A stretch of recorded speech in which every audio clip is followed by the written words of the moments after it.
Hello बच्चों, कैसे हैं आप।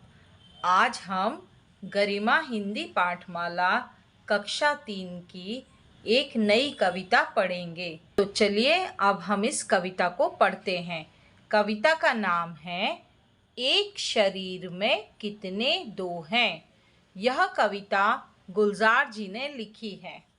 इस कविता में कवि ने बताया है कि शरीर में अनेक ऐसे अंग हैं जो कि जोड़े में हैं। ये हमारा जीवित रहना संभव करते हैं। एक शरीर में कितने दो हैं, गिन कर देखो जितने वो हैं। देखने वाली आंखें दो हैं, उनके ऊपर अंबरों दो हैं। सूंघते हैं खुशबू को जिससे, नाक एक है नथुने दो हैं। फिर से यहाँ पर हम रिपीट करेंगे।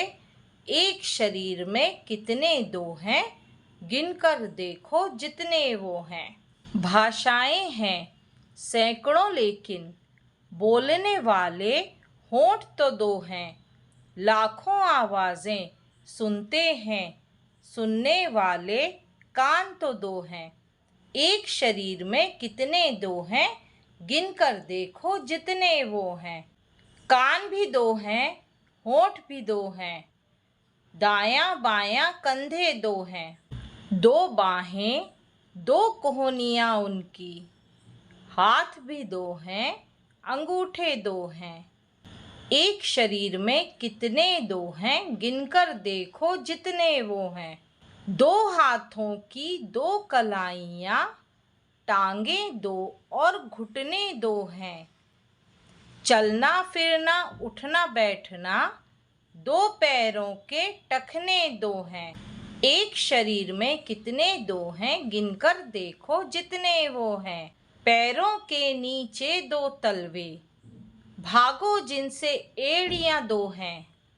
बंद हो तो दो मुट्ठी हो जाए, खोलो तो ये हथेलियां दो हैं।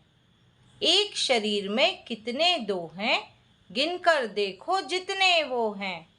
भूल गया था मार तमाचा, मेरे मुंह पर गालें दो हैं। दोनों पहलू झांक के देखो, झांकने को भी बगलें दो हैं। एक शरीर में कितने दो हैं, गिनकर देखो जितने वो हैं। कितने सारे दो हैं फिर भी, एक ही दिल है एक ही जान है। एक आकाश और एक ही सूरज, एक ज़मीं एक हिंदुस्तान है। तो यहाँ पर आपकी कविता 5 समाप्त होती है। आशा करती हूँ कि आपको ये कविता पढ़ना अच्छे से आ गई होगी। तो सभी बच्चे इस कविता को अच्छे से याद करेंगे और अपनी अपनी कक्षा में सुनाएंगे।